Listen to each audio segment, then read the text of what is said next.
So tell me a little bit about the history of Biltmore Village, how it got started, and what the original layout was.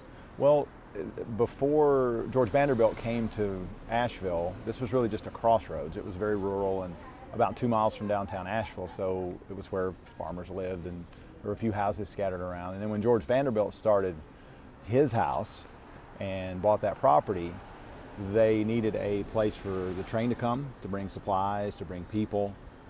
They wanted to have a village which would provide income and some revenue for them to help sustain the house. And so they built all these houses. Frederick Law Olmsted, who designed the Biltmore Estate and the grounds and Central Park in New York City, designed the layout of Biltmore Village to be a planned community, which is really, we think, is a modern idea. And they built the Cathedral of All Souls, which is a little bit to our west, and then they planned the village around that. So it was a lot of houses that were for people like engineers and school teachers and the priest and those sort of things, folks that were important to the building of the estate or running this village. And so they expanded the train station, built this fan of ground that points to the church, and then they built these houses for people that lived here. So how has it evolved into what it is now? Well, it grew to about 40 or 50 houses, I believe, and then this the beautiful cathedral, and then over the years it was rental homes. The homes were rentals, and then in the 70s they kind of had fallen into disrepair, and somebody had the bright idea of turning it into a historic district, which they did in 1975, and saved the houses that you see around us here, and they're all protected now, and they became businesses. It became a commercial district. And so you have a lot of small local businesses, jewelry stores, craft stores. 5 of the top 25 restaurants in the city are in Biltmore Village. There are some great clothing stores. And now we've had some national chains come and occupy some space here as well. But most of the businesses are local independent businesses. What do you think it is that makes Biltmore Village so unique? Well, there are very few places in the United States anymore where you can walk into 1895, and where we're standing right now is really one of the few spots where when you look around you, you see all the houses and buildings from 1895. So that's part of it. It was designed by one of the preeminent landscape architects in the history of the United States, the Richard Morse Hunt, who was the architect of some of the buildings, very famous at the time. They were both very much at the peak of their of being famous in the United States. And then Richard Sharp Smith, who also designed, for instance, our house behind us, was one of the more famous architects of the time as well. So that, in the way it's laid out, it's very walkable. So it's a lovely little walkable village with tree-lined streets, and it sort of takes you back to a time when it was a little bit simpler. Even though there's a lot of cars coming through here, it's just kind of a nice, peaceful place to come and shop and eat and spend some time. What do you think people can expect when they come here to visit? I think they can see world-class jewelry. They can see world-class crafts. There are 2 of the finest craft stores in the Southeast are in Biltmore Village. They can have some great food, breakfast, lunch, and dinner. Clothing, handmade clothing, some really wonderful clothing that you can't get anywhere else. There is, it's just the kind of place where there's a lot of unique things here that you don't necessarily find anywhere else in Asheville, but you might not find anywhere else in the Southeast. What would you say to encourage people to come and visit Biltmore Village? Well, I would say, first of all, it's easy to get to. It's right off the interstate, about half a mile, so that's great. It's near the entrance to the Biltmore Estate, so it's easy to find. And parking is free. It is just a beautiful spot. So if they want to come here, this is a great place to start or end their visit while they're in Asheville. Anything else you can think of you want to add? Let me think. I know he's burning time. It's okay. It's okay. It's cheap. Yeah, I'm trying to think what else we would say. Let me think about it. I mean, Okay. all right. All right. Go on. Within walking distance, there are 4 or 5 hotels. There are places where you can take a a trip down the river and go trout fishing, you can come here, set up the trip, they'll take you. This is a great launching spot, and you actually could stay here for your whole time in Asheville and get to anywhere you want to go, and come here and walk to your restaurant for breakfast and that sort of thing. Excellent. Okay, good. Cut. Okay. We're rolling. So the first thing I'll ask you to do is give me your first and last names and spell them for me. Bruce, B-R-U-C-E, Tompkins, T-O-M-P-K-I-N-S. And what is your title here? Are you the owner I'm the owner. of the Christmas shop? Yes, ma'am. So tell me how long you've been in business here. I moved up, my wife and I moved up here in 1989. I'm a retiree from Atlanta. And we bought several of these buildings here in the village. And at that time, you could buy these buildings very, very cheap. And we decided after I got the offer of retirement that we would move up here and open a business. And so we opened it in 1989.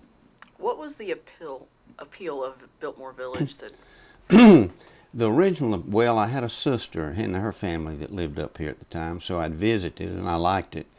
But we were looking for some real estate investments, and the lawyer that we used in Atlanta also handled all the land and rental issues for Ingalls.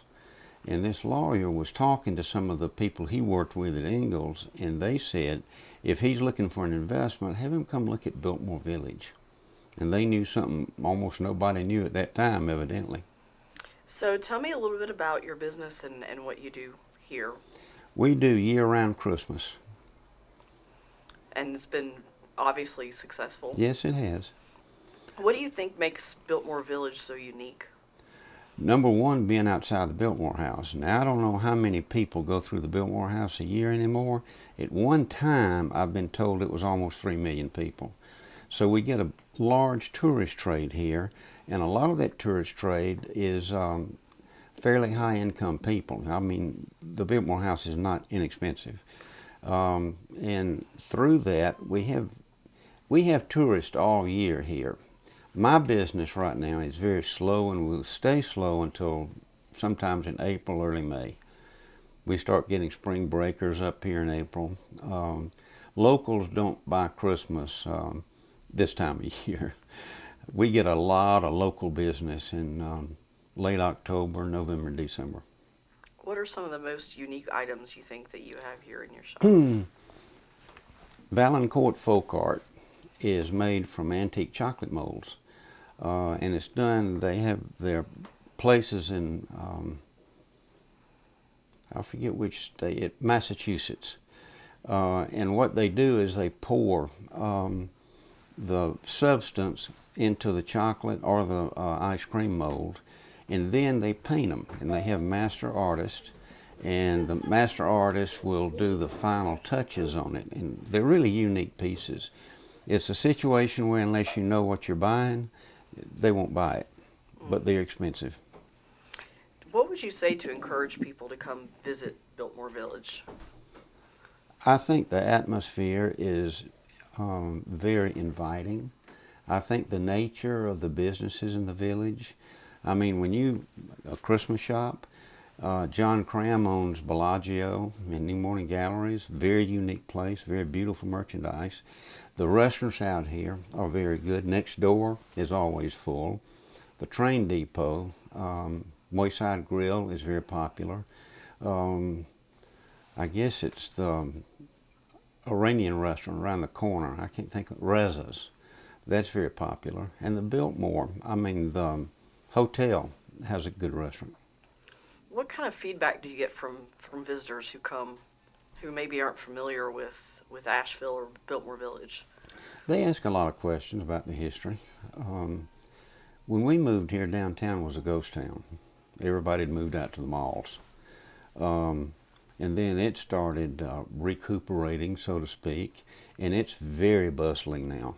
And I think the excitement up here is what people like what they like to come to see. I'm from Atlanta originally, and so the driving up here is very easy. Okay, fantastic. Are you good, Mikey? That's it? Okay, cut. co-owner of Corner Kitchen. Okay. That's the best way to put it, yeah. Okay. There are two of us, and Joe's been in and out of town, or he could have been down, but probably don't only have room for one of us anyway, so it's fine. Especially the old ones with. Do you know the girl Paulette, what's her name, on NCIS? Paula Perrette. Perrette, yes. Did you know she went to high school with my kids? I just found that out. In Atlanta? Mm-hmm. No. She's from Roswell, Georgia. I like NCIS. And then went down to Valdosta State College in the United States to open a restaurant. In Valdosta? Really? Evidently because of the population, the age of it, the fact that most families have children, so they eat out a lot. Yeah. I've never seen a parking lot that wasn't full down there at night. How big is Valdosta? It's really the economic engine of South Georgia now. That would probably be close to the size of Asheville. Yeah, 70,000. Yeah, I look at these every time I come in. We've got a couple of little ones, but They have some beautiful stuff in there. they do those ornaments, the Santa ornaments. We traded among our family for Tuesday Christmas. I'm your old well, I told you that it would hurt us to a degree, but if you don't sell the product, it doesn't. Right. Somebody picks one of those pieces up and looks at the price, and put it back down as quick as they picked it up. You have to count it. I didn't know you had all that behind the counter. There's some great ones behind the counter. I like the old ones, like the old guy from the Revolutionary times. It was like. They're like they're ahead of time. We don't see all of them. Order and prints, and then over to the two historic buildings, the precinct buildings. Partially. You know what size we run? I like them. I like to say, well, I just like the train station too. That's like Mark. I like to see What year did y'all open? They have front page pictures of the flood here back in September. We really appreciate that. I was telling a friend of mine, February 3rd, it rained really hard this year, and then in like early January, December 27th or something like that, it rained really hard. Well, the February 3rd one, a friend of mine, she's a writer, she could post on Facebook, but I hope that the water flows off of it. Apartment complex. I'm seeing her put culverts in like that to carry the water. I was going that way. Right into that spring. feel that way, because we just had a meeting with city, city, DOT, and a bunch of people over they're talking about Sweet Creek Road, Sweet Creek, and it's either clogged or something's going on. Well, it looks like that water Sheet land almost doesn't know how to do that, and supposedly it's gonna drop it, but it's only gonna drop, it's dropping the Swannanoa. It's not doing anything about Sweet Creek. Sweet Creek is Behind me? Uh-huh. Are you behind me? Uh-huh. Are you seeing anything in particular that I should shoot? No. Yeah. Okay, I'm just getting, I mean, this is not the whole picture. It really rained somewhere that wasn't here or there was water out. And it's just, we were lucky it just got under the house. Those ladies on the corner, they served $50,000 loss. Yeah. Nice Well, I'm balls. sorry, the people over here, the new legality. I said on the street. Okay. But those ladies lost. So we don't even think about it. And it's because if you go up to that place, that nightclub, it's a big black nightclub. Apparently, right as it comes under the Sweet Creek, big nightclub actually, but it's almost all blocked. There's trees and there's stuff in there. So we asked them, what can you do about that? They said, well, it's the owner's job. We can't go into a creek and make them do something. We can't force them to do anything. And they said, well, can we go clean it out? And they said, we've never really seen that before. So I was on the stormwater commission, but about all we addressed was the Swannanoa Road. Because that's where they thought it was all going to come from. And now, for us, this little creek is the one that's starting to be the problem. That's true. So we have to, and of course the drains and all of that.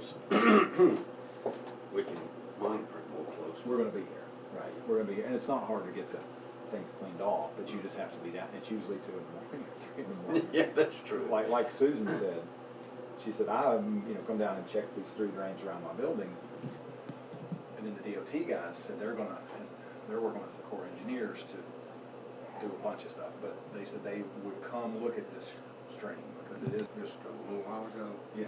That's true. I didn't even realize it. I thought maybe it was a Swananoa River.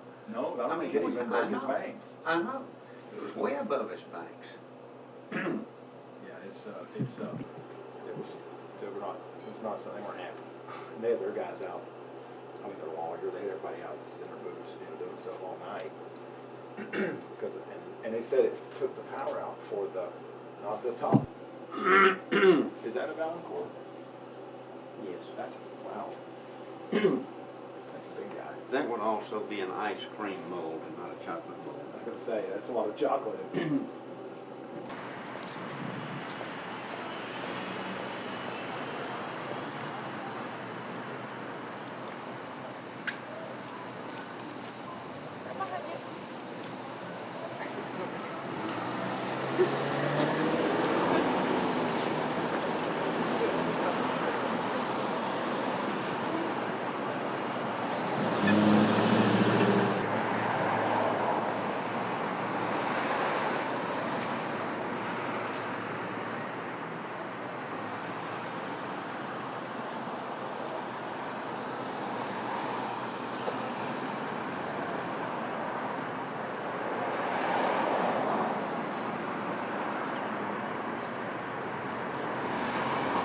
Chin.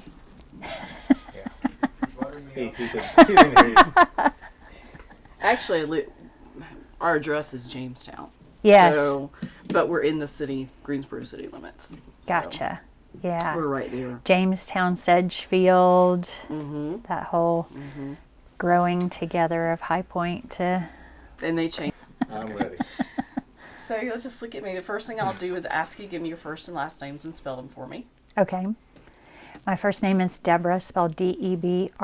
My last name is Slossman, spelled Slosman. And you are the owner Yes. of. Porter and Prince. So tell me, how long have you been here? In Biltmore Village, we've been here 20 years. This is our 20th anniversary. And what was it that attracted you to the area? I moved to Asheville and just wanted to get right in the middle of where I could find something that felt unique to the area, and Biltmore Estate certainly was appealing to me as a store owner there from the mood of the type of products that we offer. And it's just a lovely, safe place to traverse, and really wonderful restaurants and charm as you walk around and explore. So that sort of pinned it down as the spot for me versus downtown or some of the other areas that were also charming. Now, does this building itself have a history? This building is the original post office for Biltmore Village, and it was built in 1895. So definitely a piece of history for the area. Tell me a little bit about your business and what you offer here. We are known as Western North Carolina's premier resource for bed linen. That includes custom, and we have gorgeous, beautiful sleepwear and robes and fine gifts and all sorts of lady fare bags and purses and handmade jewelry. What would you say to encourage people to visit Biltmore Village? What do you think about Biltmore Village makes it so charming and so welcoming to tourists? Well, certainly the merchants here are very charming and love their area, and they do their best to make choices that you wouldn't find in box stores or major malls. So you have a different cultivated, curated experience in the stores than you would if you were to venture more toward chains. And there's lots of very unique items. Everyone ships, so it could be sort of something that shows up at your home where you have the convenience of travel still, but you're left with a little bit to come for Asheville and the remembrance of your trip. What do you think people?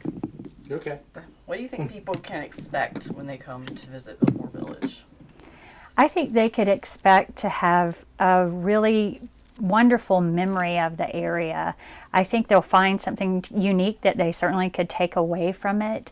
They might put it on their map for future visits. It's a great place to bring your family, and they'll have a little sense of history of the estate, even if they aren't fortunate enough to be able to have a ticket for the ticket visit. They can see some of the Tudor architecture and enjoy the charm of the village itself. So what would you say to encourage people to come up? I would say it's the perfect time of year to be outdoors. There's so much available to you. Spend a day down in the village, go to the estate, eat dinner here, certainly go shopping here, and just relax and enjoy it. It's a safe, wonderful spot to be. Perfect. That's it? Yeah. Okay. All right. That's a great gift idea. It is a great gift idea. It reminds me of January is bride month, and then there are lots of Valentine's weddings, and up through June bride. So that's the bridal version. And then the lavender is our bestseller, and simply because people are familiar with the benefits of bathing in lavender. So what's the And then usually they do, we're down to, this is hit season for us, kind of off season. So usually they do signature cupcakes just for us. So I get to tell them what my color palette's going to be. A little lucky and privileged. you're taking care of? We try both ways. I love that. That thing hanging behind the bed. I don't know what you call that. It's called a drapery cornice, and there's a rod there that you can. Just If on a you blank just wall. want some drama behind your headboard, Yeah. these ceilings are 10 feet Yeah. tall, and if we had just a flat piece of art there, I don't think it would, It looks good. be as dramatic in its appeal. So it was just something interesting and very boudoir-like in February, and so we just took an inventory this week, and new furniture's coming, so we'll tear it apart inside and put it back together, and it's gonna look really cool. I'm excited about what we've got up our sleeves. All the branches will come down, and see, there's a leaded glass window that's original to the cottage that's on the outside of this wall. It's been sheetrocked over on So the it's just inside. sitting in the wall. It's in its original state out there with the green. Can't see with the drywall here. Yeah. And if you were to go up in the attic, the rafters, they're pretty amazing. We go up in the. We actually ended up blowing in foam at the corner kitchen, but I was up there all the time in our attic, and it's big. I mean, you can in ours you can stand. Now, are you guys remodeling? Weren't you closed? We were closed for about a week. We did. We had to put new shingles on the back part. They added on a back kitchen before we even started the restaurant. And for some reason they shingled the main building, all the white detail. Yeah. We painted with oil. Yeah. So the lady says you need to have 4 days For it to cure. for it to cure. You don't open Yeah. backward. You're sitting there not. But it was the You right picked thing. a good time to do it. Yeah. No, I know.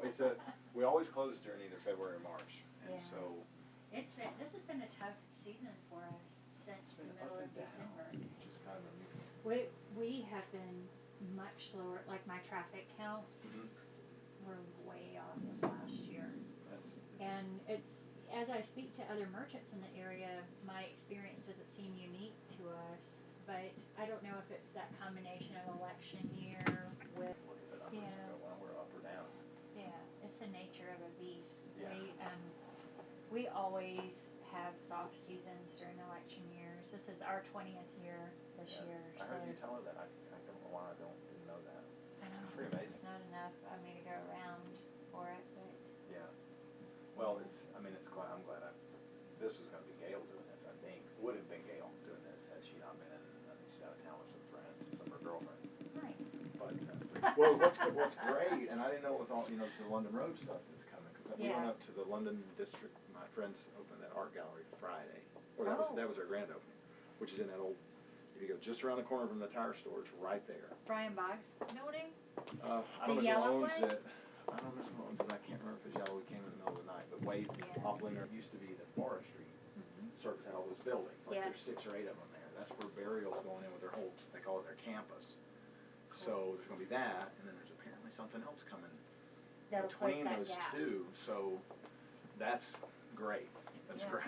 Open later to see if there are folks out milling around, and it's not turned into a wise decision for us It's tough. anytime It's I've tough. tried it. Like Bruce is closed now. Bruce at the Christmas shop Yeah. is closed now, and we had, somebody wrote a review on TripAdvisor about the village and said, hey, I went to the. Because I'm going to have to add staff if I do it. You Or know you what I have to mean? work it. Or I have to work it. And Sundays I can't. You know, my daughter today to do this, I missed her at an archery tournament in Columbus, and so you know it's a tough. He's gonna feel guilty. Oh, you know that? Yeah. Where does she go to school? Carolina Day. They have a team, or is They it? have a team now. That Wow. the team just got started. The end of the school year last year. Yeah. Yeah, it took them, you know, a while to have the athletic department approve everything and make space for them and work them into the rotation for the facilities. Because, you know, Pretty it interesting. takes a lot of insurance. Best to stay behind the line. It's I'm sure. true. Well, that's pretty cool, though. I mean, my daughter started. She played soccer like every other. You know, How old's your daughter? she's 17 now. Yeah, my daughter is 16. She'll be 17 in December. Maybe this breakout. She's athletic. Yeah. But she wasn't going to be this breakout soccer player.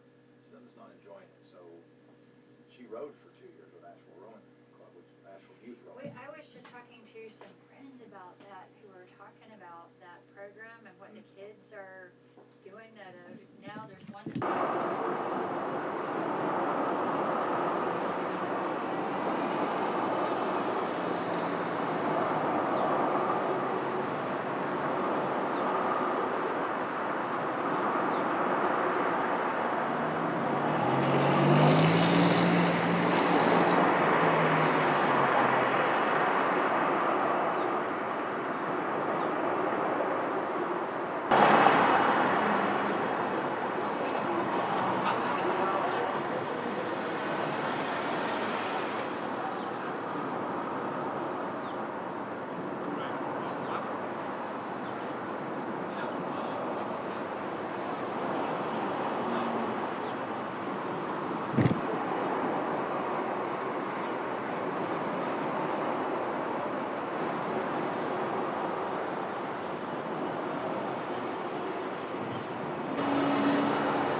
When he shoots in Knoxville, her dad worked for Southern Railway, so kind of like the friends that got to ride through.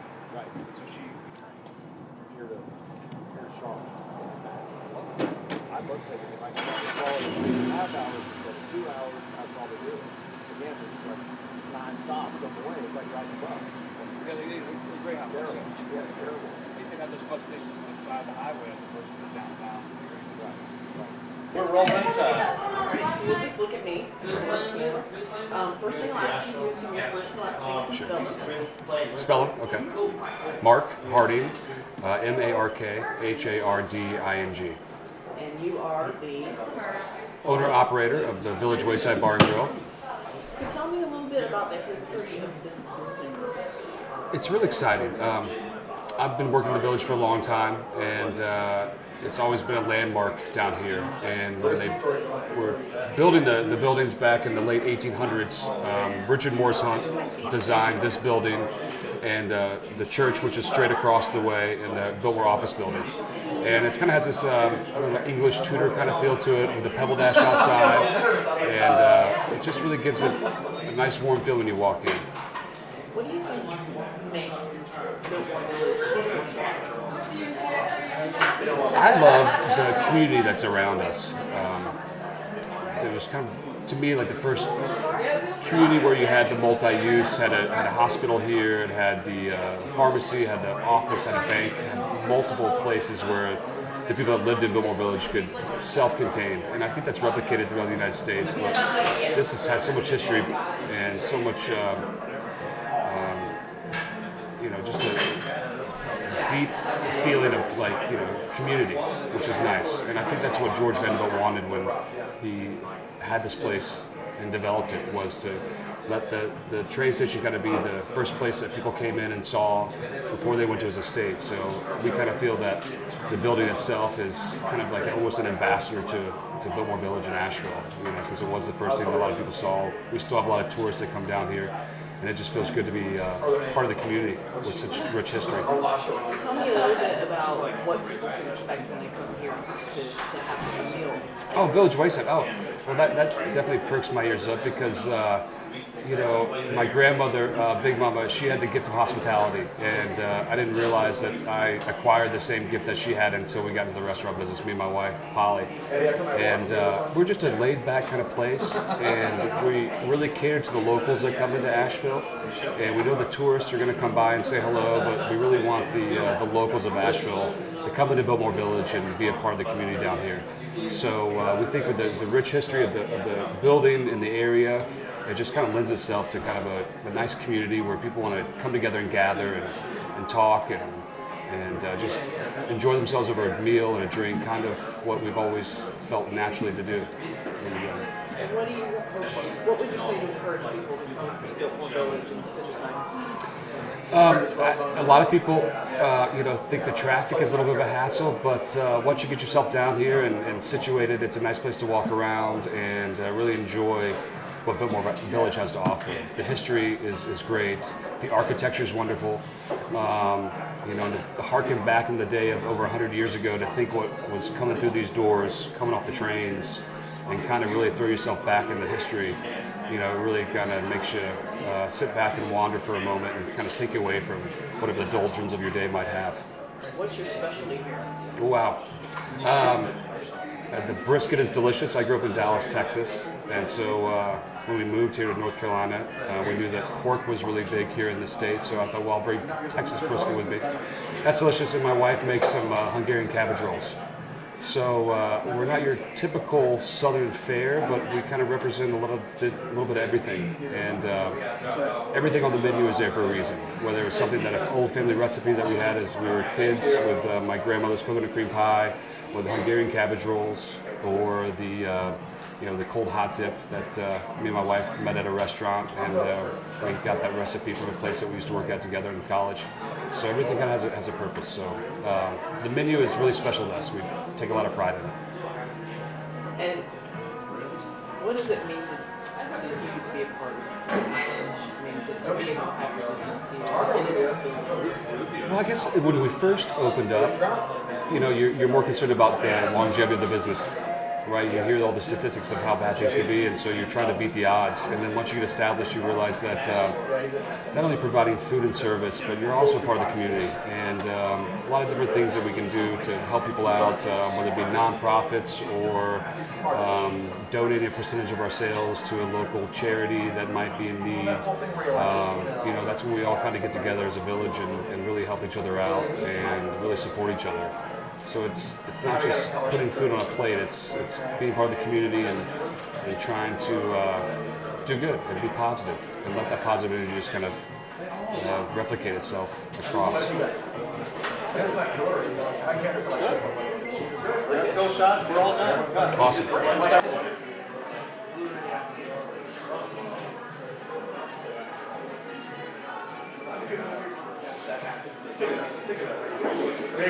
Very good. Thank you. Right. I got it. That's unfortunate. Hear this stuff sounds great. I don't want it. It's good. Otherwise, I wouldn't work. Like often. Catherine.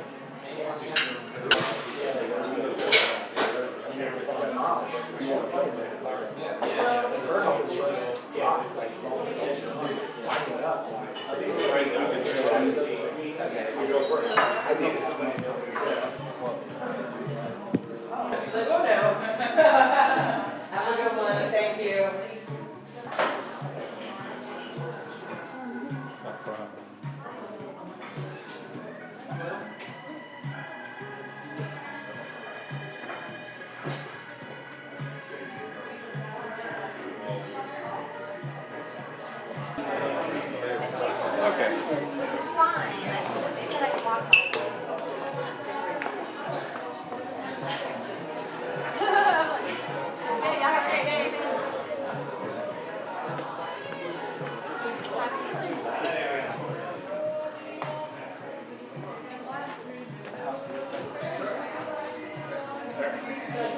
Yeah, I know.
It's right down beside that round button.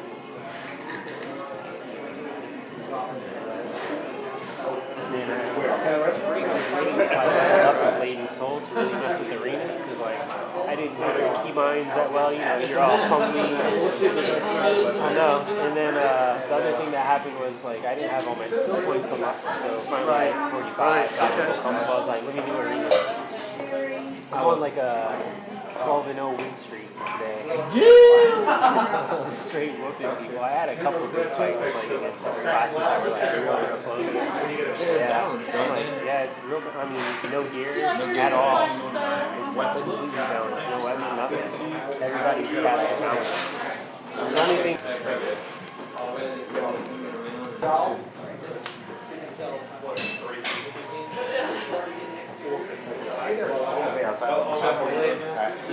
Pushed it outside of the side.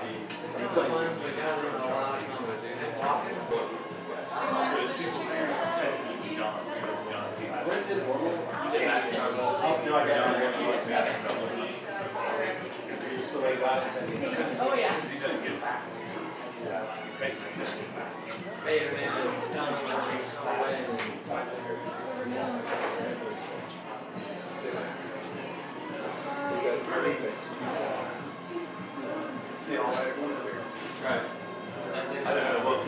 I was nervous. Not gonna lie. Just do it. Let's go.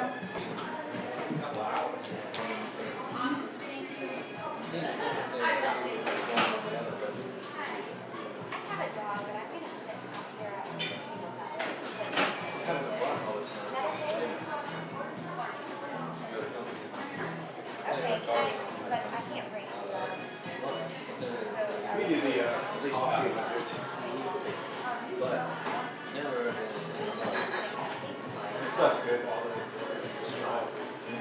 It's like almost 2%.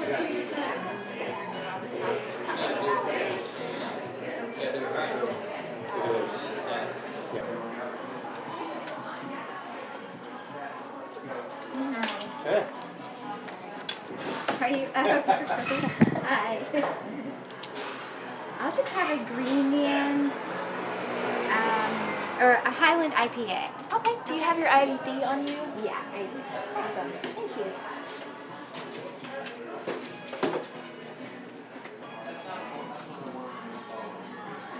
Oh.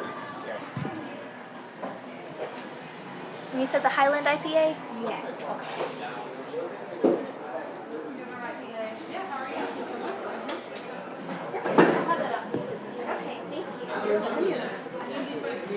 Go ahead, go ahead. 20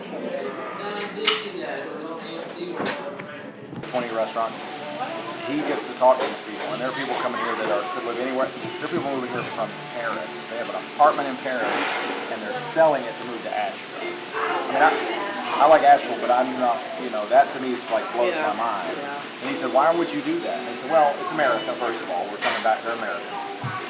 It's a good hospital system, and we love Asheville.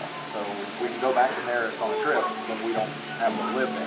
There's people that can live anywhere. We're rolling anytime. Okay. Since I didn't get it earlier, now that we're on camera again, your first and last name, spell them for me, and your title. Okay. It's Kevin, K-E-V-I-N, Westmoreland, W-E-S-T-M-O-R-E-L-A-N-D, and I'm the co-owner of the Corner Kitchen. So tell me a little bit about how long you guys have been in business and why you chose this location in Biltmore Village. Well, we've been in business for 12 years. We opened in 2004. We like Biltmore Village. I grew up here, so I've been around the village my whole life. And we love old homes and old buildings, so when this building came available, we thought it was perfect for our first restaurant. What do you think it is, well, we talked about this earlier, but for you as a business owner that makes this a great spot for you? A little bit of kitchen noise as part of the ambiance. You're okay with that, just letting you know it's in there. Yeah. I mean, it's not overpowering, Kevin, but it's in there. Okay, keep going. We like unique places. Biltmore Village is a unique place in itself, and this building is a unique place within the village, so it was perfect for what we were trying to do. We were trying to give Asheville something that we felt wasn't here, and so this was a great place to do that. And what is it that makes your restaurant unique, do you think?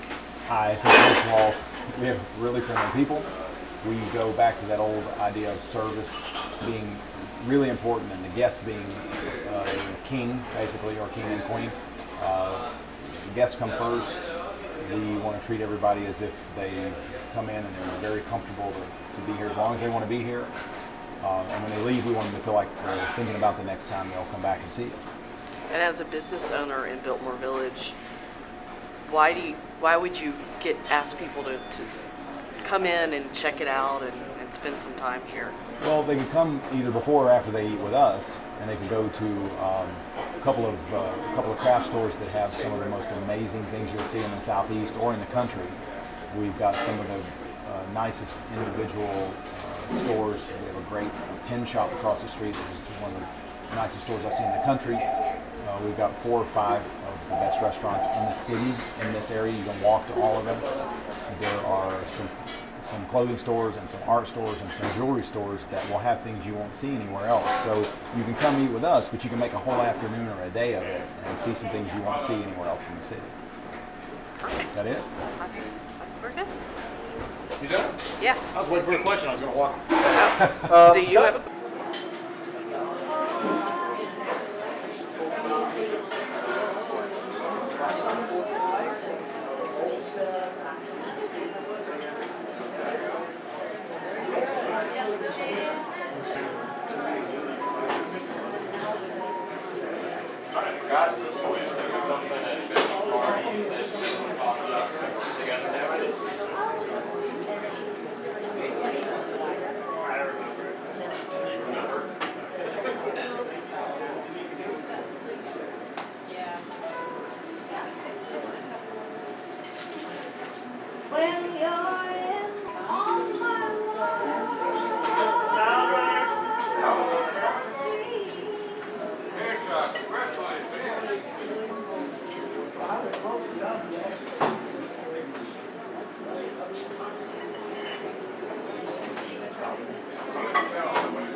Your salad has arrived. Just FYI. I'm still, yeah, I saw it coming in. I will still take a walk. Yes. Yeah. I have to. I need a mic.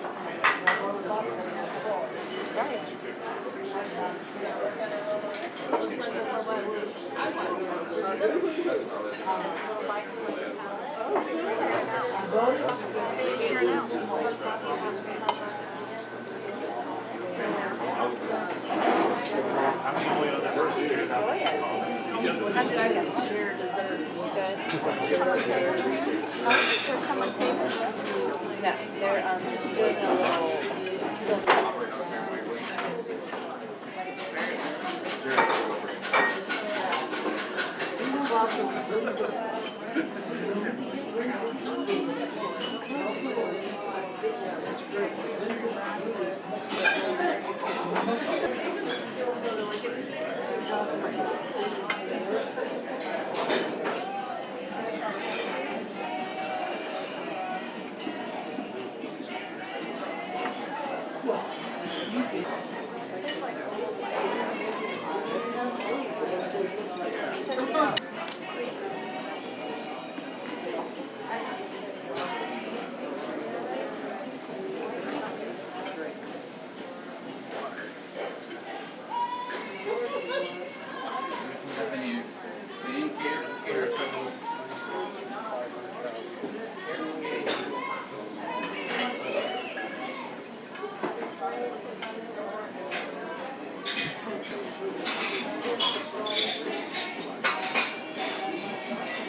Looking at her, yeah. Throw your shoulders toward her. Yeah, there you go. Okay. Yep. Tell me why people should come to Well, we buy food from over a dozen local farms. We change our dinner menu every single night.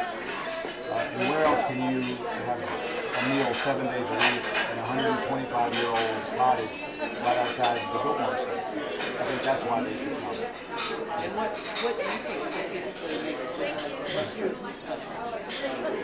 We take care with everything we make, from the pickled onions on the salad to the corned beef on the Reuben to the steaks at night to the trout that's locally farm raised. So I think people can taste the difference in our food versus a lot of restaurants' food. No, I think that's okay. I think that's good. All right. Thanks, guys. I appreciate it. Ready? Okay. So the first thing I'll ask you is to give me your first and last names and spell them for me. John Luckett. The last name is spelled Luckett. First name's John, John. And you're the general manager. General manager at the Grand Bohemian Hotel. So tell me a little bit about the history of the hotel and what makes it so unique. The Grand Bohemian Hotel opened in April of 2009. The theme of the property is an 1880s hunting lodge. And back in that time period, any large home or chateau or estate would have had a separate hunting lodge. And you'll see a lot of Bavarian and European influences in the property itself. And tell me kind of how this fits into the theme of Biltmore Village. Yeah. The Grand Bohemian has an art gallery. It's a signature thing with all of the Kessler Collection properties. We have local artists, national artists, and international artists in our Bohemian gallery. And then we also have a wonderful restaurant called the Red Stag Grill, and the chef is passionate about locally sourced product in the Red Stag Grill as well. We have meetings here in our Kessler Ballroom, in weddings, whether it's a corporate meeting or a retreat or a beautiful wedding. And then in terms of how we fit in Biltmore Village, Biltmore Village is a wonderful boutique village, very historic, and you'll see that we fit in well within the historic nature of Biltmore Village. There's wonderful shops that you may find in any major market, like a Williams-Sonoma or Brooks Brothers, but then there's very unique shops and art galleries and restaurants that you can only find here in Biltmore Village. What do you think it is that sets this hotel apart from others? This hotel, a AAA 4-diamond Let's hold property. that answer. Yeah. Let that bike get down the street. Ask it again. What do you think it is that sets this hotel apart from others? This hotel has a wonderful art gallery program. We have original pieces of art in our guest corridors, and we have an art gallery here. In one of the Kessler Collection, let's scratch that. One of the things that are unique with the Kessler collection is we really want to enrich your life. So we do that through art and music. So we have wonderful art in our guest corridors and in our art gallery. And we have these artists from here locally in Asheville, as well as nationally, and international artists that we carry specifically in our art gallery here at the Grand Bohemian. What can guests expect when they come and stay here with you? We provide a high level of intuitive service. So we really anticipate the needs of our guest, and we meet those needs prior to the guest knowing or asking for that particular service. What do you think it is about Biltmore Village that makes it so special? Biltmore Village has a wonderful location right here in front of Biltmore Estate, very near downtown and a couple of miles from the Blue Ridge Parkway. The shops and the galleries and the restaurants here in the village provide an overall experience that's very inclusive for that customer when they visit Asheville. And what would you say to encourage people to come and stay with you guys?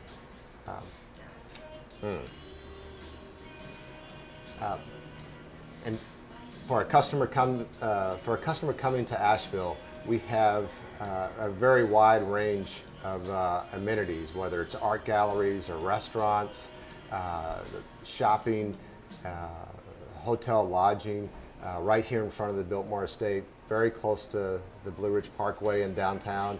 It's really the perfect destination for that visitor wanting to experience everything Asheville has to offer. Perfect. Is there anything else you want to add?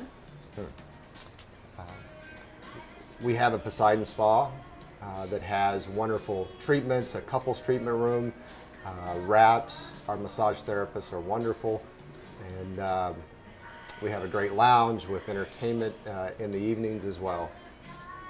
Fantastic. I'm happy if you are. Everything was fine. Yes. Turn your head right toward me.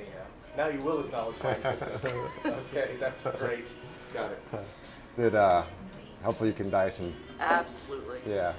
There were some. I'm not sure if they send them to restaurants, but they eventually, yes, they sell dark meat. Yeah, no, they do. Okay. Yeah, they do. But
This is Diana of the Hunt.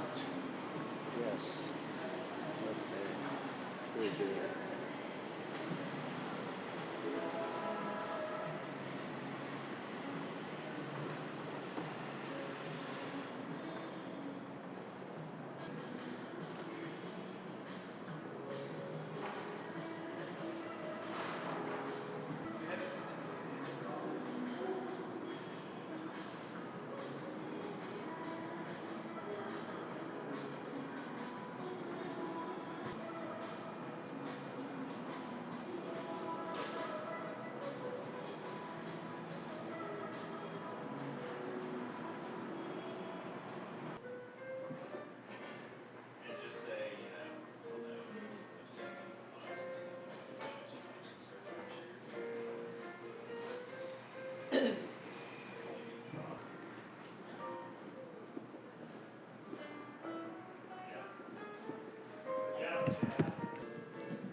Go ahead. Go ahead. Take it.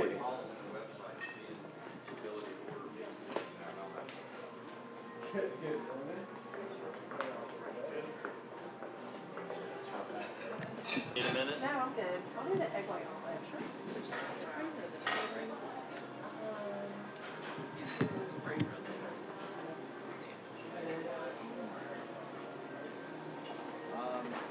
I'm just gonna do the southern breakfast. I'll do my eggs over medium with bacon. Does that come with toast? It doesn't. It comes with bacon sausage and grits, unless you. Can I get some wheat toast? Instead Just of a side? something, or in Just as a addition to? side, yeah. As a just. So that's over eating on the eggs. So that's it. But, so I got a lot of marketing materials. Did they get them to you? Yeah. They did a good job. Yeah, it's not bad. Not bad at all. Oh, we're getting a partner in that. Partnering? Really? So all the APP accounts will get discounts on Dollar Shave and Ultra Shave. Interesting. You know, they did a pilot in California with Cool Sculpting. Right.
Oh, that's not a gift store. Oh, it's not.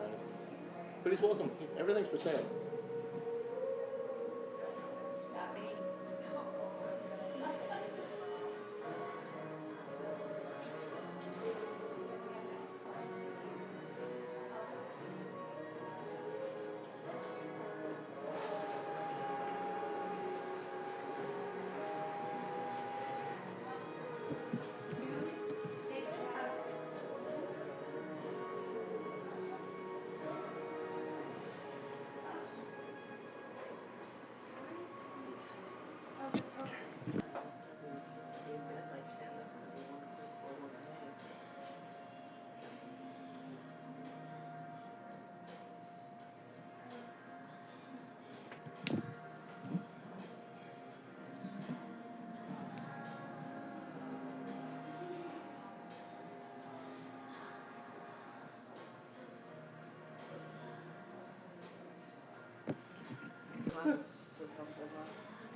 Oh, come on.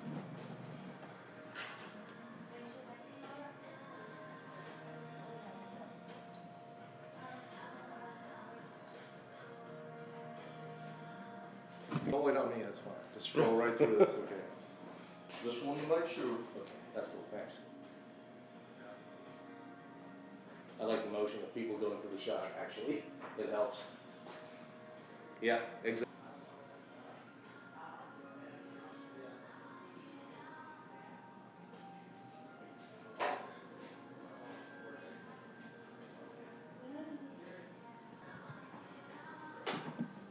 Mine's the snow. Want our picture? Garden in the fruits. I'll fill out as a note. Shooting. I don't mind you in the shot. It's okay. Well, he loves people walking in front of him. Okay. Yeah. I don't really care. It's my birthday.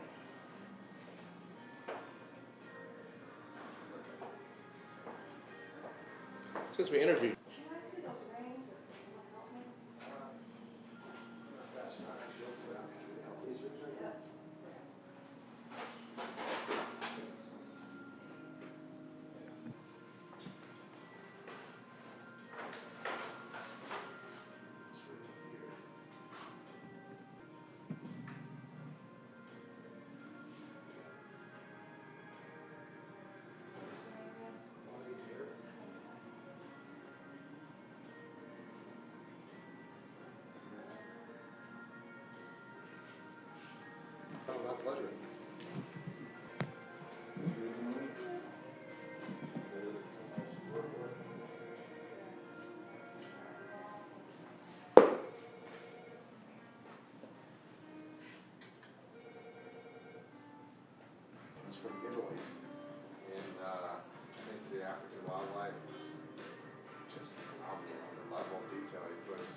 once a year.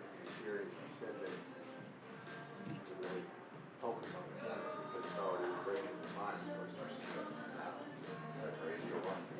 For me, I think that's just, and then, you know, we had menus under the dinner that night, and then he'd take the menu, you know, just draw whatever out on the menu for you. And one of the guys' name, he does.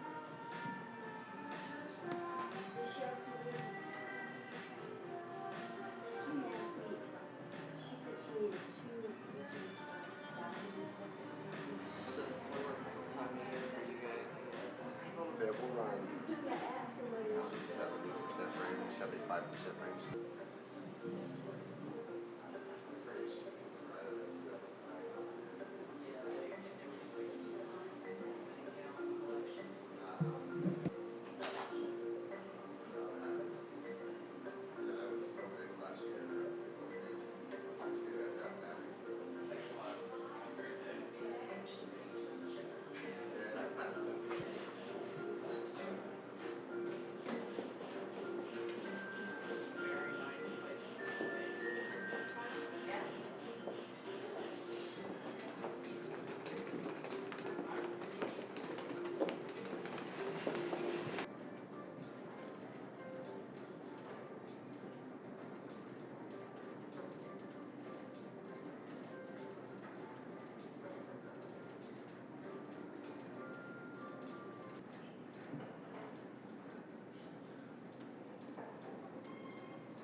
We are. Ain't no way. But we'll be back. So the thing. I think it was just to be in March. But he said he was going to work on April schedule.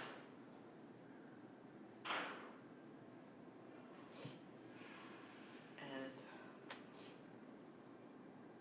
so you can come back up here with me. Uh-huh. To do the cheese festival.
keep them separate from the geese?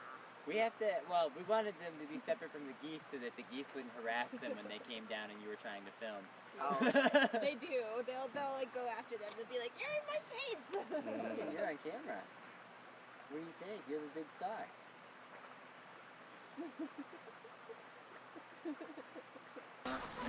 So before we moved here, this place was a trout farm. For a long time, a large portion of its history, these ponds were dug at least 50 years ago. We're not sure exactly how long because there's nobody with a living memory.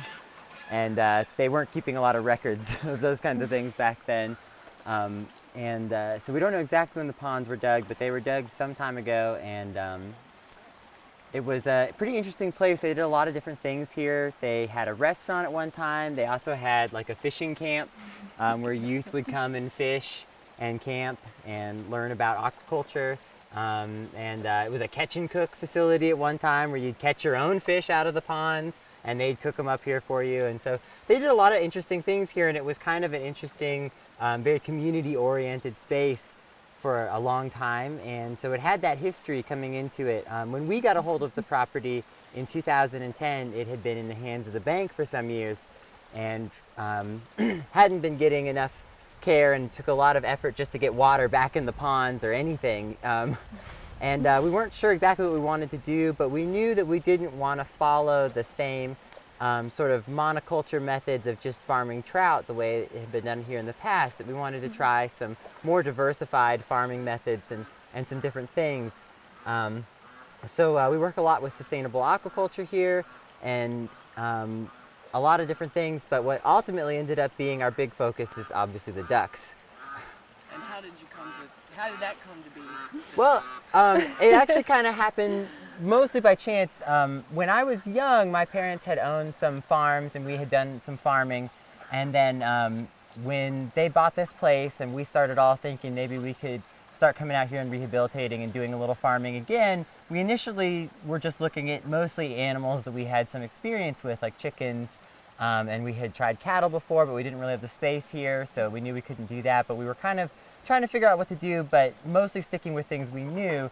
And then we kind of by chance talked to some other farmers that kind of sold us on this idea of trying some ducks, that they were like an interesting alternative to chickens. They had a lot of beneficial attributes. They're more disease resistant, generally more hardy. They lay better than chickens in general. So better egg production and just a lot of different things that made them sound interesting, like, oh, well, we could try this out and see how it goes. And so the next time that we were at a local hatchery buying some chickens, we noticed that they had some ducks, some Muscovy ducks, and we bought 6 Muscovy ducks, and we almost immediately fell in love with the temperament of the ducks and just everything about them. And even though Muscovies didn't end up being a breed that we wanted to raise here, they got us started, and then we started discovering all of these incredible endangered breeds of domestic duck. And that's what really then pushed us forward to the next step, which was, because that was so compelling to realize that there's breeds of duck that actually are domestic, productive, important farm breeds that need some protection and conservation. So we started focusing on those breeds instead of the breeds that we had started with. So, of animals that you have here? Well, we have a number of very endangered animals, a lot of which you definitely won't see this combination anywhere else on the East Coast. One of our most rare breeds is this breed here, the silver appleyard. And we can get into this yard if you want to see them on the pond. Yeah. So this breed here is the silver appleyard duck. This is probably the rarest breed of poultry we have here on the farm, pretty much, other than possibly our geese. It's an extremely rare breed. As I said, it was not available in America until the 80s because it was so critically endangered for so long that there was no farm you could purchase this breed on for a long period of history. Up to the mid 80s is when they started to finally make a comeback.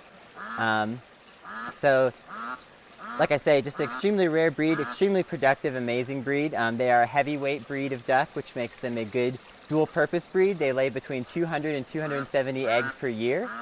So they're incredible layers. They lay a lot of eggs. They lay a very large egg, can be up to twice the size of your average large chicken egg. They also, like I said, are dual purpose, so they can be raised for meat as well because they can get up to 9 pounds or even a little heavier in weight. So this is this is an extremely productive farm breed with a lot of incredible attributes, and it's also, a lot of people like this breed because they have a really friendly disposition as well. In fact, just the fact that you're able to stand this close to them is a testament to how gentle-natured they are, and of course they're also quite beautiful. So this is really an exceptional breed, as I said, probably the rarest breed of poultry we have here.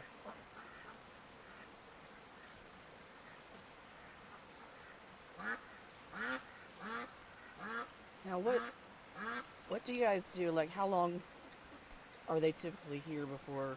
I know you sell the meat and things of that nature too. Well, mostly what we sell are the baby birds. That's our biggest product. Since we have this variety of rare and endangered productive farm animals here, a lot of people come to us wanting to get some of these on their own farm or their homestead. A lot of backyard poultry people buy from us because many places where you're not allowed to raise chickens, you are allowed to raise ducks. So that's our biggest product. So these flocks that you're looking at right now are actually our breeding flocks that live their whole lives here or retire on a friendly nearby farm where they're going to have a nice retirement. So these are breeding flocks that you're looking at. We don't have meat except for in the fall mostly, and that has to do with the whole cycle of the breeding season. So we'll sell hatching eggs, and then we'll sell babies, and then whatever we end up left over with or that we've hatched for ourselves for meat, we'll harvest. I have to tell you, I'm a big fan of duck. Us too. We It do is great. duck bacon, which is actually a fantastic product.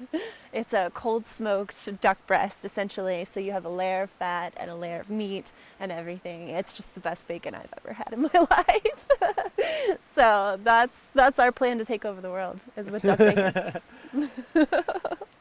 So yeah, both duck eggs and meat are great products. They're also specialty products that are hard to get, which makes them really valuable and exciting to people. We have a lot of customers that are chefs. We actually have a lot of customers that are chefs that raise their own flocks with babies they get from us. So there's a lot of demand, especially in that world. And one interesting thing about ducks is they can't be factory farmed. It's just simply not possible. And this has to do with their temperament and water needs and other issues. And because they can't be factory farmed, that's why there are so many highly productive breeds of endangered duck that need preserving now, and that need to be brought back now that we're in this era of with the return of the small farm. These are the breeds that need to be on small farms. What else do you have here? Well, we have Ancona ducks here. This is also an endangered breed of duck, and they have a really unique look because they have a random color gene, which is very unusual for ducks and for domestic animals in general. So these guys right here have a variety of interesting colors and patterns, which a lot of our breeds have more of a uniform appearance. The Anconas have a wide variety of colors and appearance, which makes them really popular with a lot of people. It makes it very easy to differentiate between individuals. So a lot of people like that if they're a small flock owner. They're a very productive breed. They are a medium weight breed of duck.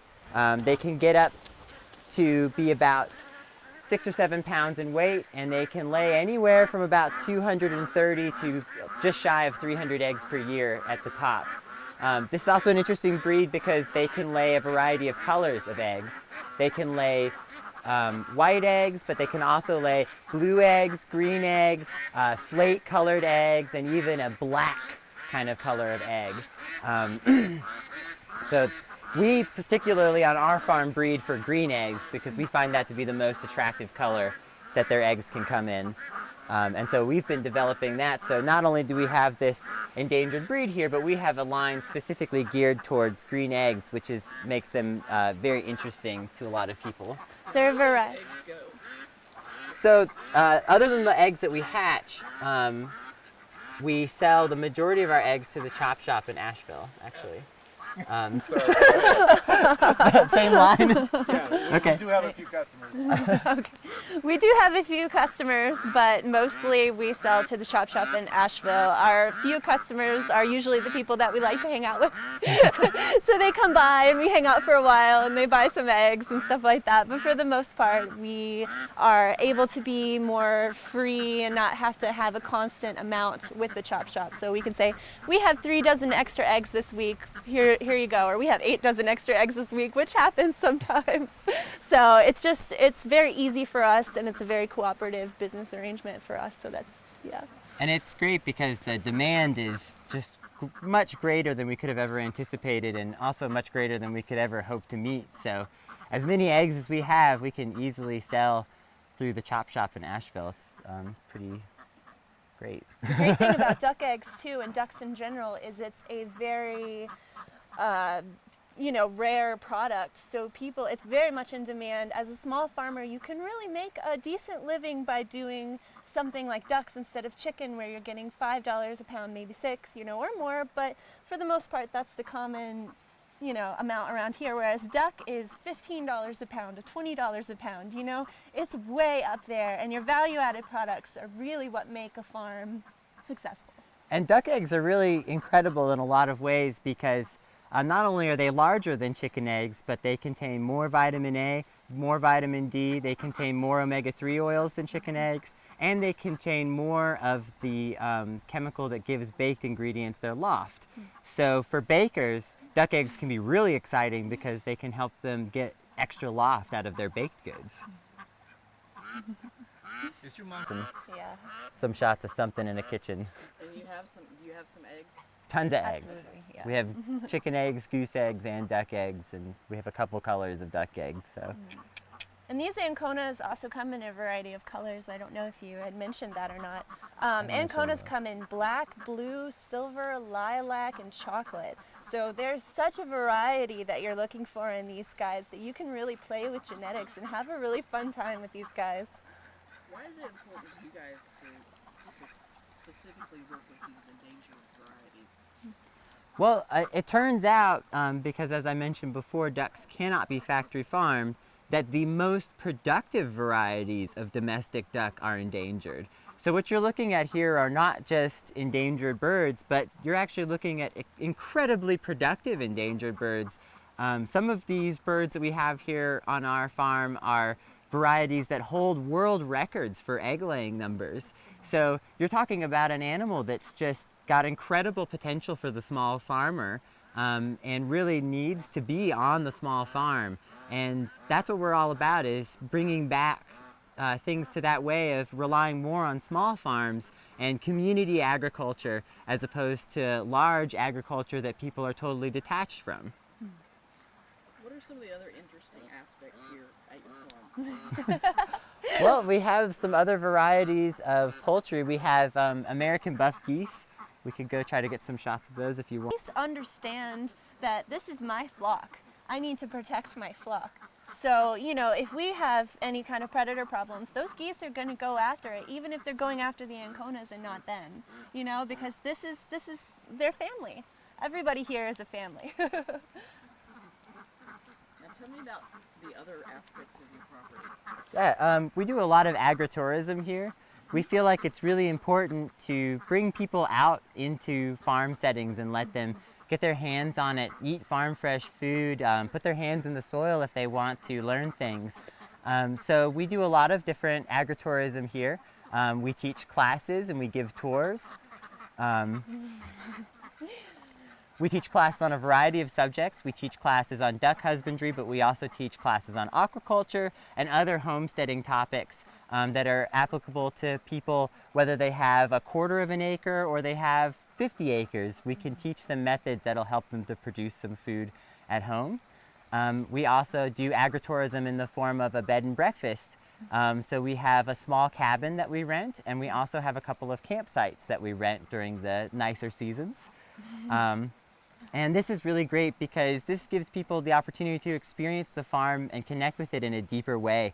And it really, we've been amazed by how meaningful this has been to a lot of people, this ability to be around this kind of activity, to see food being produced and experience baby animals and things like that that are just so incredible that a lot of people have no experience with before they come here.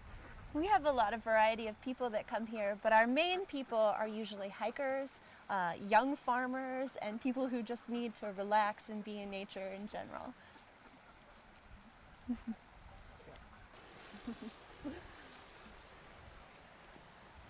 So another aspect of our farm that we think is pretty interesting. No need to talk, you just walk past me. Okay.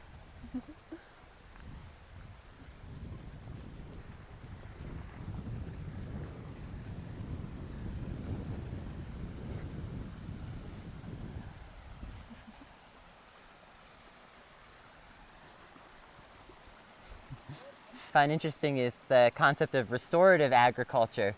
As I mentioned, at the time that we purchased this property, it was in a very nearly derelict condition. There wasn't really a livable house, and almost none of the ponds were holding water. A lot of the property was overgrown or covered in trash or both. So we had to really work with restoring this property, and restoring it not just for our sake, but for the sake of the natural environment here. By creating habitats and working with the water and doing things to create a more sustainable system, we create something that is healthier for all of us. We've increased the water health significantly. We've seen noticeable increases in the water health and the number of salamanders and the number of frogs and the number of different indicator species that you hope to see in your water. We've seen significant increases by taking back this land that was just a swampy mess, basically, and turning it into something that helps us, because these ponds filter sediment, but also is helping the environment, the local environment, which in turn continues to help us. So it all feeds back into a positive system. When I was first clearing this land, it was just a mud sink. I lost a boot all the way up to here. I had a boot that went above my knee, and I lost it. It was gone forever. I still haven't found it. So this is definitely not what it looks like now, and we've really tried to work with the water here. This place is all about the water. We have 7 ponds, a creek, this wetlands area. It's all about how we treat it and treat our land, and just, you know, trying to make it all work together. Perfect. Have the pipes and behind. A little bit of a hop skip.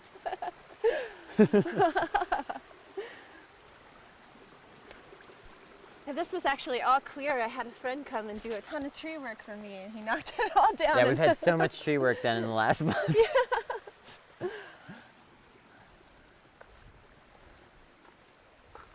Oh, we needed 2 properties with ponds. We'll make more money that way. So this is the channel that brings the water from the creek into our pond system, right here. So the water comes straight from White Oak Creek and flows down this channel across our property, and we're able to control where it goes from this channel. And that gives us control over how full the individual ponds are and other things that we need. When these ponds were originally dug, they were dug such that there were pipes and junction boxes controlling everything. But over time, this equipment broke apart, and by the time we got here, none of it was usable anymore, and we had to find a new way to take control of the water. And our choice was to make it more naturalistic and to work more with creating naturalistic aquatic environments that still give us the ability to route water around, but aren't just an eyesore, and do more for the environment. Time is 3 usually. Campers come early sometimes, but in general, that's our timing.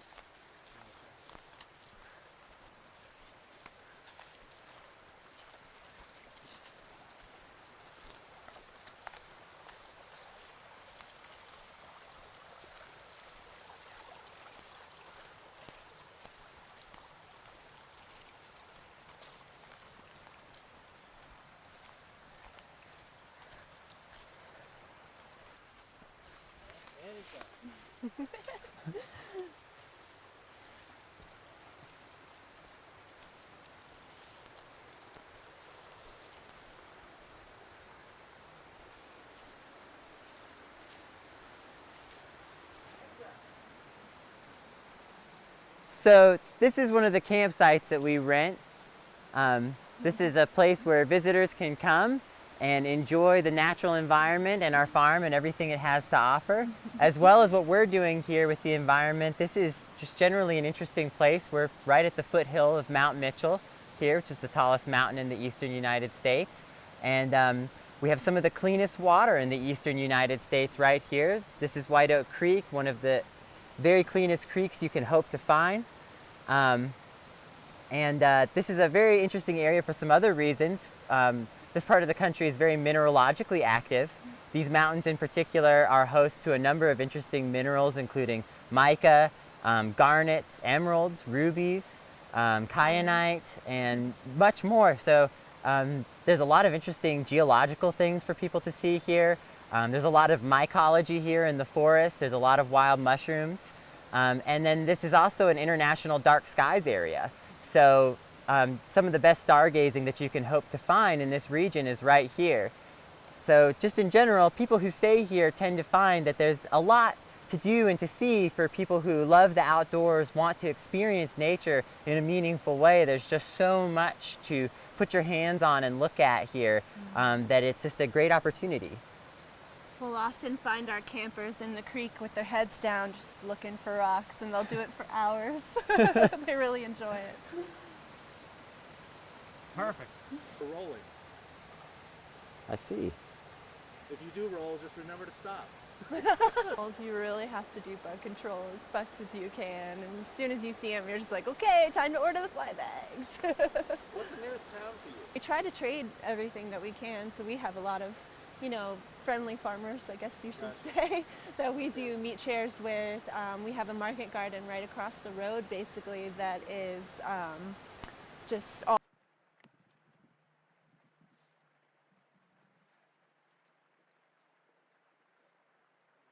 Don't stop. Okay, that'll work. Let's say I see 4 of them.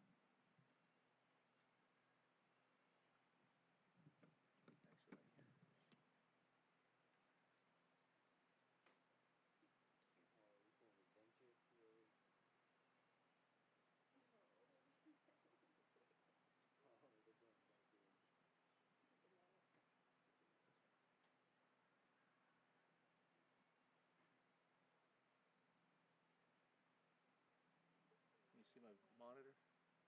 Yeah.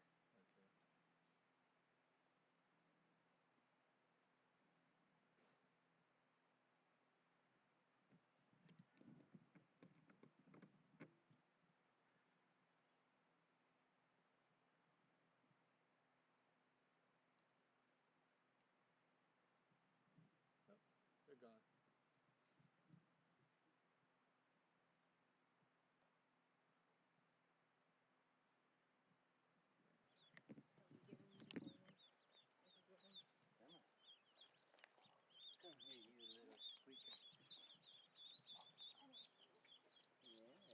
Nope, they're gone. Wet. You're all wet. You making a mess. Are you making a mess, huh? You're making messes everywhere you go today. Is that what you're doing? Just making messes everywhere you go. Can you both come a little closer to me? Okay, that's good right there. Put your fists together. There you go. Oh, they thought that was interesting. Yours is so cooperative, and mine's like, I don't know. I told you this one was a girl. I'd definitely be suspicious if that one's a girl. Okay, you let them down to their group. All right. There you go. Oh, so happy. Okay, one of my catching here. Yeah. Okay. Sorry, have to keep the predator birds out. Yeah. Okay.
Say the name again. Miniature Miniature silver apple yards.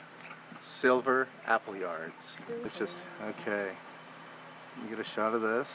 Try to avoid the junk underneath. So, I'll tilt away from it. We won't see it. Unfortunately, kind of getting it from the side too, because people don't realize how thin it is. Exactly. Okay. Makes our customer base a lot cooler, because the people who are willing to come here and use the Now House are definitely, you know, hardcore for the most part. Right, right. Hey buddy, there you are.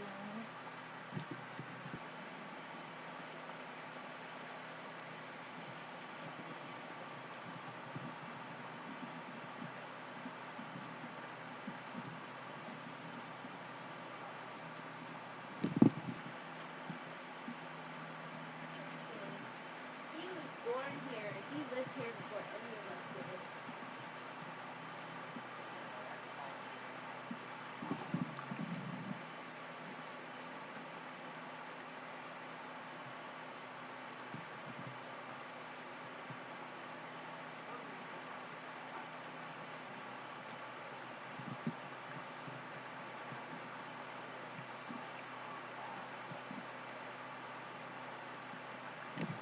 Okay, I'm rolling anytime. So tell me a little bit about the different. All right. Okay, I'm rolling. You feed the question anytime. So tell me a little bit about the different varieties of eggs that you have there. Okay, so we have several different types of eggs here. We have some chicken eggs, which you're probably the most familiar with. And our chickens lay a couple different colors of eggs here, kind of lighter and darker shades of brown. These are some duck eggs underneath, a little bit bigger of an egg here. And then we have these green eggs, which are also from our ducks. These come from our Ancona ducks. We have a green egg-laying variety. This is a miniature duck egg, came from a miniature duck. And then this is a goose egg here. Both of these very large eggs were laid by geese this morning. Hands out. Perfect, perfect, perfect. Okay. How do you use them? Can you use them in anything? Yeah, you can use all these eggs kind of any way you want, but you have to adjust your recipe based on the size of the egg. When you look at a duck egg that's obviously twice the size of a chicken egg, you have to account for that in your recipe, whether you're baking or whatever you're doing. And then the flavors and the consistency are a little bit different. So depending on what you're doing, one egg might work better than another. Goose eggs, for instance, are very creamy. They have a really delicate, light texture that doesn't make them good for like hard boiling or frying off in a typical manner necessarily, because it's just so delicate. It's better to do something gentle, like make a quiche perhaps or something. Oh, you guys are doing great. So this property's only 4 acres. There's only that one more campsite done that way for the most part, and that's it. Pumpkin. You can't go No, that's fine, that's fine. I want to get a shot of that. Don't chase her out. Okay, I'm rolling. Hey. Okay, I'm rolling anytime. Yeah. I'm Christina Johnson. Okay, how do you spell it? Christina Johnson, Johnsson. And you have a title that you would like for us to? Miss. Pardon? Just Miss is fine. No, your official work title? I'll probably just. Oh, okay. Farmer. Unless you have Farmer. Vice President? Farmer. Okay. Vice Farm President. President of Vice. Okay, go ahead. I'm Thomas Poole Frank, ThomasPoole-FRANK, and I'm a farmer here at Duck Dance Farm. Good. Okay, hyphen though, definitely hyphen. Yes. Okay. Yeah. Okay, anytime.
Okay.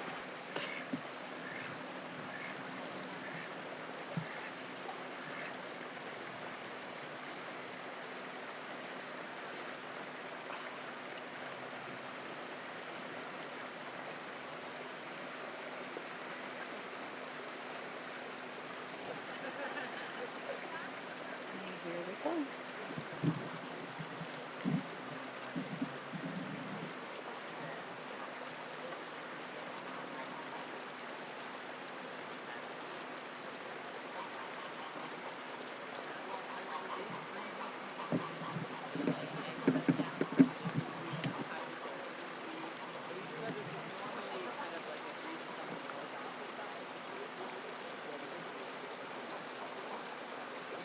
Oh, no, no, no. Don't go backwards.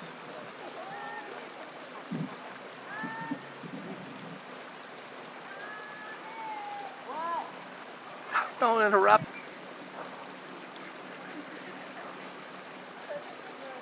Smile, right? He just wants to get a shot of us walking up. Ignore and smile, right? Yeah. There's not a camera there. Cool, got it.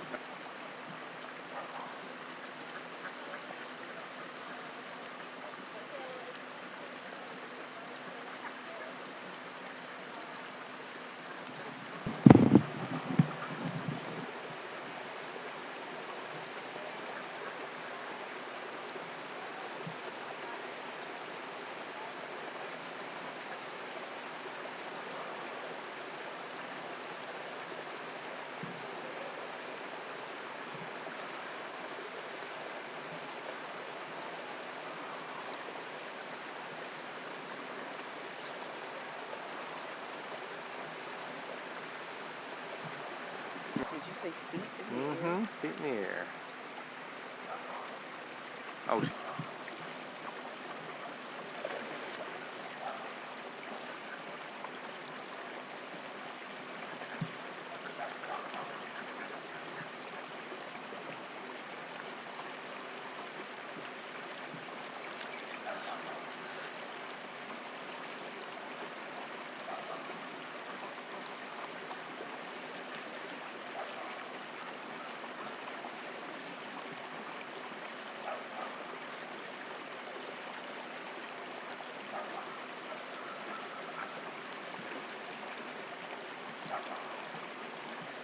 guys are eating.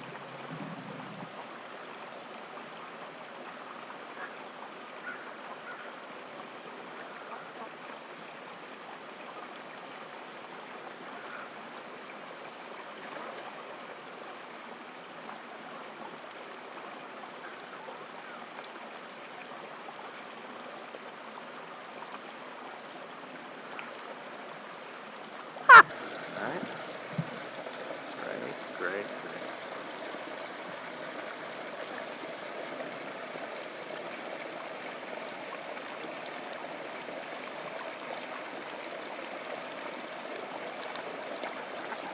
And good. All right. Got it. To be used for sound effects purposes only.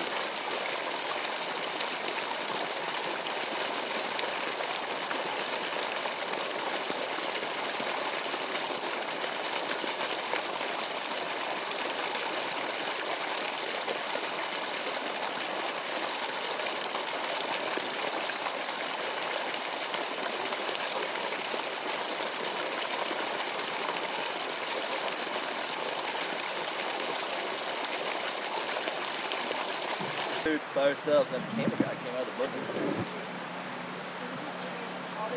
I messed up the stuff up. So if you guys want to watch this later, this is UNC TV now. Yeah. So it's the state, the state public television. Okay. That's right. We're trying. You know, the best way to stay ahead of the curve is just to be really into it. Watch that, brother.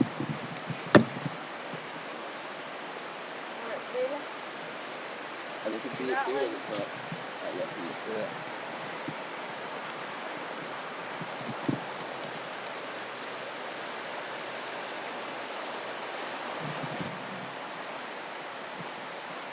It's kind of hard. Is it like weights?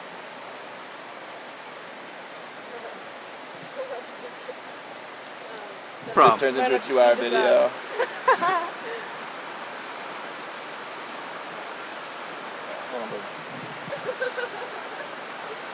Yeah, make us look like pros. How good I am at this. Yeah.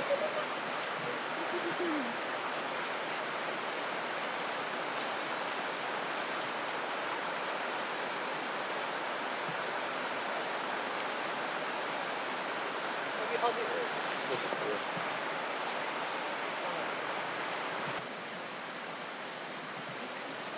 Came back and they had rented out our cabin Huh? as a B&B, so we ended up living in a tent for a couple of months out here.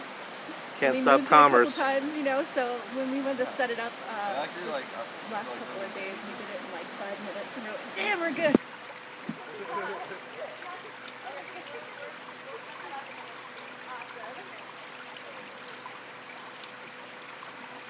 One more shot. One more shot, I'll be out of your hair. It's all good. I don't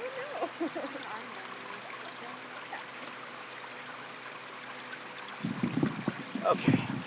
Now I'm done. For a little fire? Well, sometimes we sell firewood, but we don't have any now. All that pile that's there is the stuff that people have collected. Okay. So you're welcome. So I can just grab it? Yeah, absolutely. There's a 200 acres that's owned right there, but there's a lot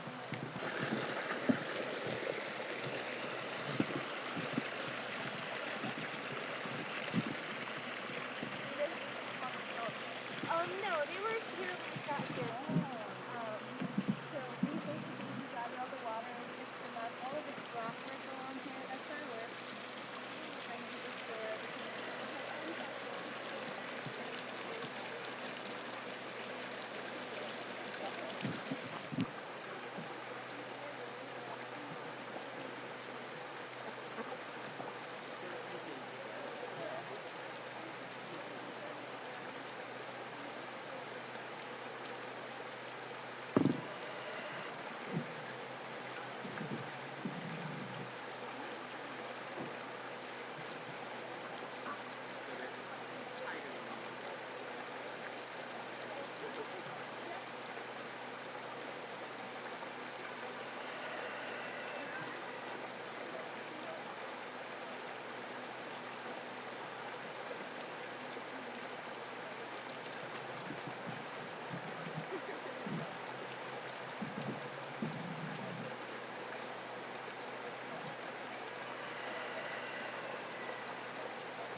Even like a question. Absolutely. And then the tenant loved that. Yeah, this is a free hat that was left in the cabin 3 months ago. I finally claimed it. People leave funny stuff in the cabin.